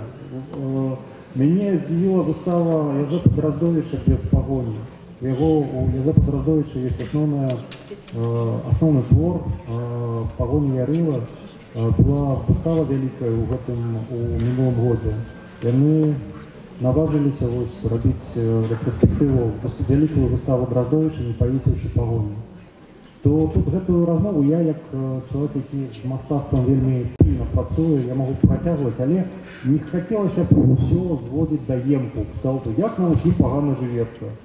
У якості паради, просто сачите, коли ласка, за іншими выставами у национальном мастацким, вельмі прыстойная основная экспозиция на другим поверсе, на якой можно просто заставаться годинами, бодяться, то доброе так само есть, не будем пессимистами. Так, яшчэ пытанне, калі ласкавы, там у нас шмат пытанняў.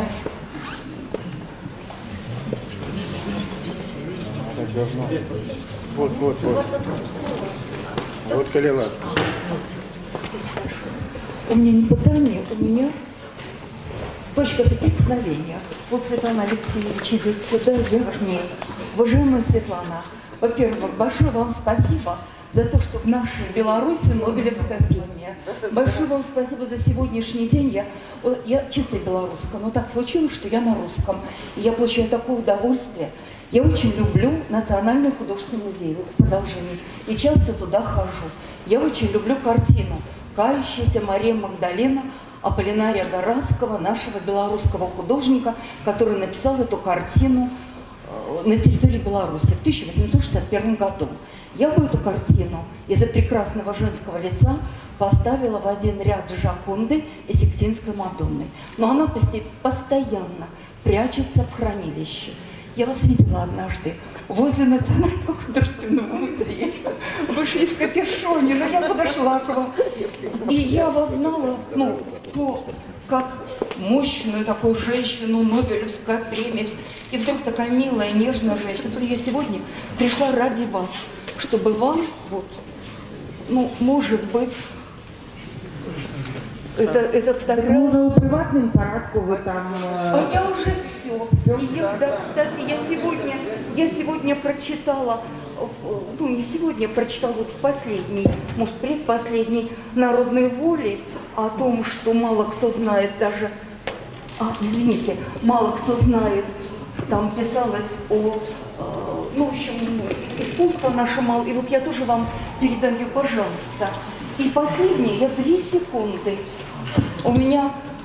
Я очень люблю театр Янки Купалы. Передайте, пожалуйста, Светлане конверте. Ну хорошо. Спасибо большое. Я очень люблю театр Янки Купалы. И туда хожу. Ну, у меня свой репертуар, я ради белорусской мовы хожу туда.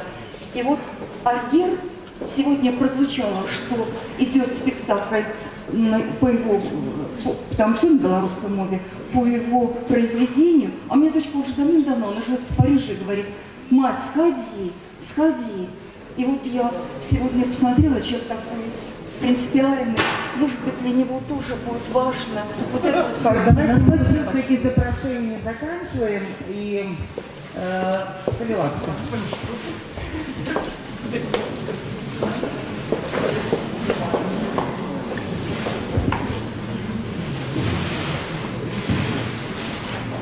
Это перадапошняе питание, нам уже час заходится, так что сёння прыемна побачыць пісьменнікаў, каб яны паспрабавалі даваць адказы, але пісьменнікі даюць адказы ў такой літаратурнай манеры.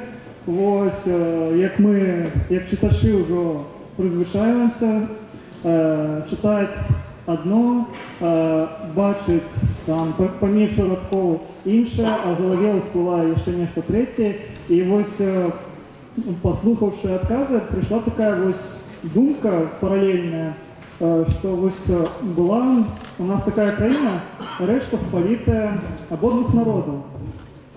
Обоих и поляков, и литвинов, и католиков, и православных, и панов, и холопов. И вот чуў такую версию, что для того, как об'яднаць гэта абодва народы, была придумана уніяцкая царква. Менавіта, гэта такая одна з версій. Вось, дык раз у нас Беларусь абодвух народаў, дык можа і нам патрэбна нейкая унія. Можа, нейкая такая думка, што спадарства письменницкая откажа на это питание. Дякую. Можно и по-іншому задать питание, ці може релігійна тема об'єднати, ці розколоть націю, я не ведаю. Я хотел бы нагадать, что зрабілася з уніяй. Як гэта ўсё скончылася. Дякую Богу, у нас есть грэка-каталіцкая царква дагэтуль. Але гісторыя уніі у Беларусі была вельмі пакручастая, як найменш. Спроба была прыгожая, ідэя была прыгожая, але потым прыйшоў рускі цар, а потым яшчэ шмат чаго, і да гэтага шмат чаго было, то гэта сумная гісторыя. Што тычыцца таго, ці можа рэлігія аб'ядноўваць у 21 стагоддзі, я хотел бы нагадать про одну фразу з Хайдегера, який задаўся пытаннем про тое, хотя не буду про гэта казаць, просто я думаю, что сегодня мы маем пасля 100 гадоў пасля Ніцше мы зноўку задаемся пытаннем про тое, что такое Бог, где его шукать и кто гэта такі. Мы, дякую Богу, может быть, праз 50 гадоў мы знойдзем новыя адказы, якія будуць канаць для людзей, якія навучыліся рабіць іншых людзей, якія нараджаюцца праз эка. Вось старыя адказы ўжо не працуюць. Маленькая ремарка, я недавно робила программу про з атэістамі беларускімі. Высветлілася, што іх вельмі шмат, і цяпер яны патрабуюць абароны сваіх правоў, бо іх ніхто не заўважае. І іх, правда, вельмі і вельмі шмат у Беларусі, таму рэлігійная тэма такая, на мой погляд, вельмі непростая. Вельмі непростая тэма, а ёсць яшчэ не толькі атэісты, яшчэ агностыкі, напрыклад. Я вот увайшоў у іхнюю партію, калі такая існувала. Не, калі мы чытаем тое, што бываецца ў свеце, рэлігія раз'ядноўвае людзей. Мы ж все чытаем навіны. Рэлігія забывае. Религия приносит столько кровопролитий и проблем в этот свет, и так мало, на жаль, успокоения. А А щодо унії, так єдина унія, в яку нам варто ввести, це Європейська унія, а всі остальні. Що таке унія? Унія – це союз. Союзу нам уже, по-моєму, хватило і хапає до этого. Дякую. Ну что ж, опошнее питание, вот я обещала этому тревожному человеку. Я ничего не понял про компромисс, я понял, что невозможен. Я второй угол зрения хотел задать. Вот наше государство, мы рассуждаем о том, что мы хотим компромисс, не хотим, а мы когда задаемся вопросом, хочет ли государство этот компромисс. И мне кажется, что у нас очень образованное государство, в главу своей политики они поставили тезис Оскара Уайльда о бесполезности искусства. То есть, продолжая этот тезис, там Гарольд Блум пишет, что чтение там Шекспира, Данте не делает нас лучшими гражданинами. То есть, по большому счету, литература, когда вы все время повторяете ее писателей, не сделает нас лучшими гражданами. И мой вопрос к тому, вот читая Бахаревича и Мартиновича, что с нами произойдет, что произойдет в Беларуси? Я думаю, що уважливо і з любов'ю, а так само з певним сумнівом, читаючи Бахаревича чи Мартиновича, чоловік може стати тільки більш свободным. И все. И он не зробится ни крепким громадянином, это абсолютная правда. И он не зробится ни большим белорусом, я думаю, это так само. Але и он зробится вольным. И для меня это, напевно, основная коштовність, яку даємо мистецтво чоловіку. Воно робить його більш складаним, воно показує йому, що простих відказів не існує, ні на які питання. И в этом ее свобода, ее груз, ее тяжесть, и мы все повинны нести, як бы мы этого не хотели. Добре питання для того, як скончити. Я думаю, що читаючи мене, читаючи Альгерда, наші читачі можуть пригадати про те, що біле є білим, а чорне є чорним. Про то, что такое добро, что такое благо. Про то, про что мы давным-давно забылись. Дякую. Ну, что ж, я рада, что наша сегодняшняя дискуссия не была абстрактной, что она была максимально привязана до того, что отбывается. И я хочу сказать, что на самой справе все наше життя компроміс, і хочемо ми того чи ні, але ми завсёды робимо вибір. Причому парадокс у тим, що чим за меншую кількість людей ти відказуєш, тим у гэтым сенсі ти більш свободний. Чим вище піднімаються політики, ці письменники, ці некі громадські діячі, чим для большей кількості людей яны з'являються неким таким светом, авторитетом, я не ведаю, тим більше на їх відказність і тим більше для їх важне це питання компромісу. Звісно, кожен вирішує для себе сам ту саму межу, за якою нельга перейти. Нехто усе життя її відсовує, і потім сам не зауважає, як він змінився. Нехто твердо стоїть на своїм, і потім близькі сябри кажуть, що ти вже просто звар'ятів, вже може кришечку треба і так бути більш гнутким. Особливая отказность в этом сенсе, конечно, есть у политиков, бо часто от их компромиссов залежит життя многих людей. Ну и могу закончить только на тем, что давайте робить этот выбор так, как нам не было за его соромно. Дякую велике.